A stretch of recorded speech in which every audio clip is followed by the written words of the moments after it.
Bonjour et bienvenue dans le journal de l'Afrique à la une. Ce lundi, le Bénin demande des explications après l'incendie de son ambassade au Gabon. Des manifestants en colère ont mis le feu au bâtiment après le décès dimanche de l'opposant André Mba Obam. En Guinée, les partisans de l'opposition ont fait face aux forces de l'ordre dans la capitale. Plusieurs personnes ont été blessées, certaines par balles. Les deux partis se renvoient la responsabilité des violences. L'opposition dénonce le calendrier électoral fixé par le pouvoir. La course à la présidence de la Banque africaine de développement est lancée. Ils sont 8 candidats à vouloir prendre la tête de la prestigieuse institution africaine. Parmi eux, Christina Duarte, ministre des Finances du Cap-Vert. Seule femme en lice, elle est avec nous dans le journal de l'Afrique.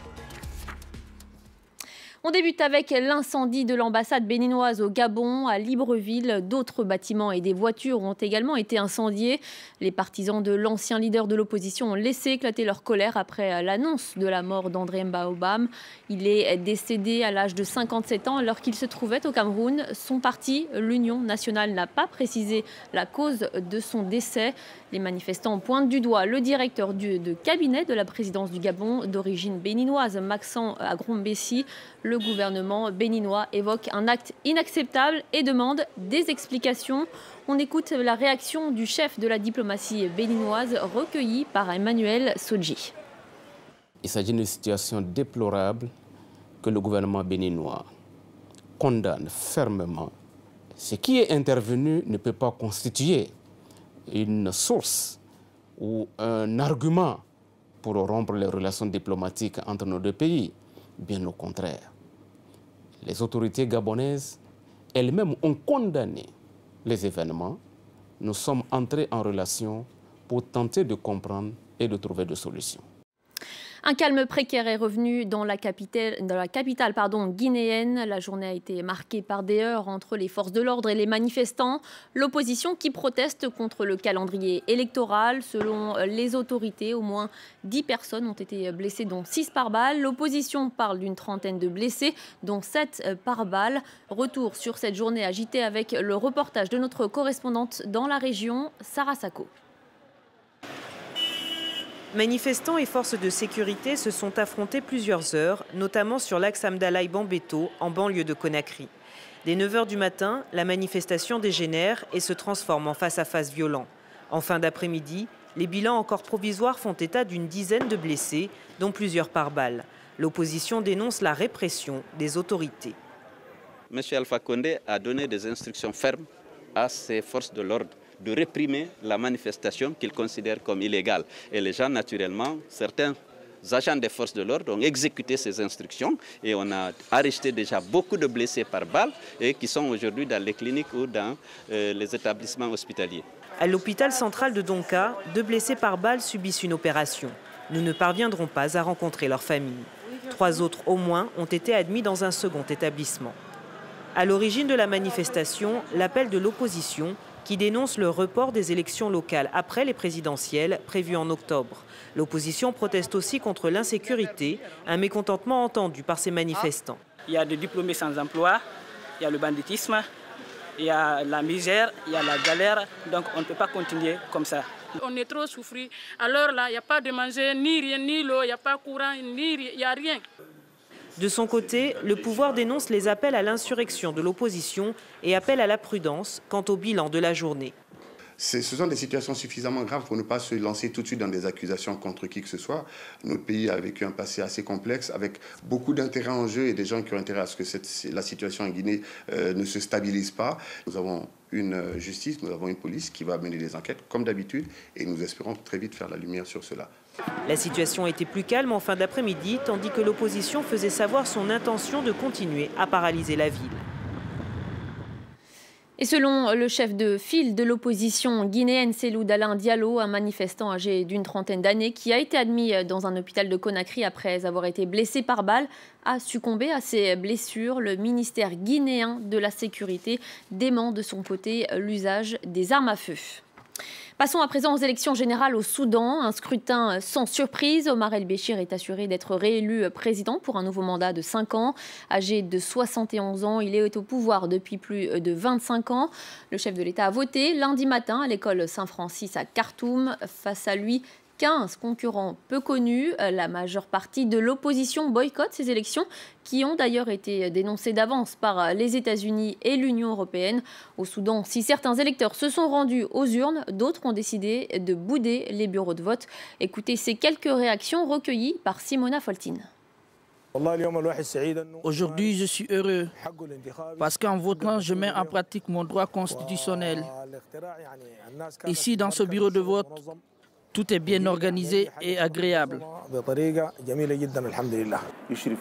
Pour ces élections, le parti au pouvoir a désigné les officiels, a écrit les lois, géré le financement et les opérations. Tout est géré par un parti qui est au pouvoir depuis plus de 25 ans. Au Nigeria, après la victoire à la présidentielle, le parti de Muhammadu Buhari sort vainqueur des élections locales. Selon des résultats partiels, l'APC contrôle au moins 21 sièges de gouverneurs. Ce scrutin a été marqué par une soixantaine d'incidents qui ont été répertoriés. 4 personnes ont également été tuées, 3 morts dans l'état de Rivers et 1 à Lagos. Et de nombreux résultats sont contestés pour cause d'irrégularité ou de destruction de matériel électoral. Si tout n'est pas parfait, ces élections ont vu une diminution de la fraude grâce au vote biométrique. Elles marquent aussi un net recul de la violence politique. Puis après avoir régné en maître, le PDP du président sortant Goodluck Jonathan a concédé sa défaite. Le parti entend désormais se repositionner pour constituer, je cite, une opposition crédible. Le 28 mai prochain, on connaîtra sans doute le nom du nouveau président de la Banque africaine de développement ou peut-être la prochaine présidente, car parmi les 8 candidats en lice, il y a une femme. Elle est capverdienne, Christina Duarte. Bonsoir. Bonsoir. Merci d'être venue sur ce plateau chez France 24. Vous êtes ministre des Finances et du Plan du Cap-Vert. Avant cela, vous êtes passé par la FAO, le PNUD, mais également la Banque mondiale. Et avant cela, vous avez aussi travaillé dans le privé à la Citibank. Votre CV est impressionnant et pour vous, vous comptez sans doute sur l'exemple du Cap-Vert pour votre candidature. Sa bonne gouvernance est souvent d'ailleurs saluée. Le pays ne figure plus dans la liste des pays les plus pauvres. Est-ce que vous comptez sur ce bilan? Est-ce que vous allez mettre en avant ce bilan durant votre campagne? Merci beaucoup. Je pense que mon expérience professionnelle combine 2 côtés. Le côté privé, ça veut dire j'ai l'opportunité de travailler dans le monde financier privé avec la Citibank, mais aussi le côté développement comme ministre des Finances. Si vous analysez bien la Banque africaine du développement, c'est une banque qui a aussi ces 2 côtés. Le côté d'agence du développement, mais aussi le côté banque d'investissement. Et je pense que cette combinaison en termes de mon expérience peut être un avantage dans cette compétition. En ce qui concerne le Cap-Vert, bonne gouvernance, je ne sais pas si je suis tout à fait d'accord en considérant le Cap-Vert comme un exemple pour toute l'Afrique et que toute l'Afrique doit suivre parce que chaque pays, c'est un pays, mais je pense que le Cap-Vert, comme d'autres pays en Afrique, le Botswana, les îles Maurice, sont devenus des références de bonne gouvernance. Oui. Et je pense qu'on a eu la capacité de mettre sur la table des bons résultats en termes de stabilité politique, de stabilité macroéconomique, etc., etc. Alors, si chaque pays a sa particularité, quel va être votre principal objectif, votre priorité, si vous êtes élu à la tête de la Banque africaine de développement? Je pense que l'Afrique, c'est à la croisée de chemin. Ça veut dire que je le sens. L'Afrique est devant une grande opportunité en termes de promouvoir, après 15 années de croissance économique, de finalement promouvoir une transformation structurelle. Et je pense que la BAD doit jouer un rôle très important dans ce contexte. Néanmoins, aidant les gouvernements africains à construire, à mettre en place des institutions de bonne qualité important pour une transformation structurelle. Est-ce que vous vous inscrivez dans la continuité du président actuel ou ce sera plus une rupture? Pas une rupture, parce qu'une institution financière a besoin de stabilité pour consolider son rating AAA. Mais le prochain président ou la prochaine présidente, il faut que je peux être un peu optimiste, doit combiner continuité, c'est vrai, mais en même temps doit être capable de comprendre les nouveaux défis que la BAD maintenant est en train de se confronter, d'être capable de mettre sur la table un plan d'action, des réformes pour rendre la BAD plus efficace, plus productive et plus proche de ses clients. Alors vous avez dit que vous ne voulez pas que le fait d'être une femme soit un avantage ou un atout. C'est vrai. Mais vous n'avez pas peur des vieux réflexes un peu machistes, des vieux crocodiles? Non, pas du tout. En tenant compte de mon expérience, en tenant compte de ce que j'ai déjà prouvé comme ministre des Finances et du Plan, je suis convaincue que je n'ai pas besoin de mettre ma condition de femme dans cette compétition et je suis tout à fait préparée pour le faire dans une base de loyauté, institutionnalité, mais aussi dans une base des compétences. Une dernière question, très rapidement. Vous figurez parmi les favorites. On cite aussi l'Éthiopien ou encore le Nigérian.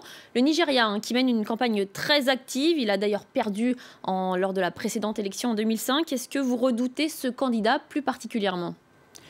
Je pense que tous les 8 candidats ont des aspects positifs et quelques fragilités. Tous les candidats. Chaque candidat est en train de mettre sur la table ses forces, ses capacités, ce côté positif. Et je pense qu'à la fin, on va voir qui gagne cette compétition. Merci Christina Duarte d'être venue ce soir sur ce plateau. On attend la réponse le 28 mai prochain à Abidjan. Voilà, c'est la fin du journal de l'Afrique. Retrouvez tout de suite Aude Lechrist pour la suite du Paris Direct.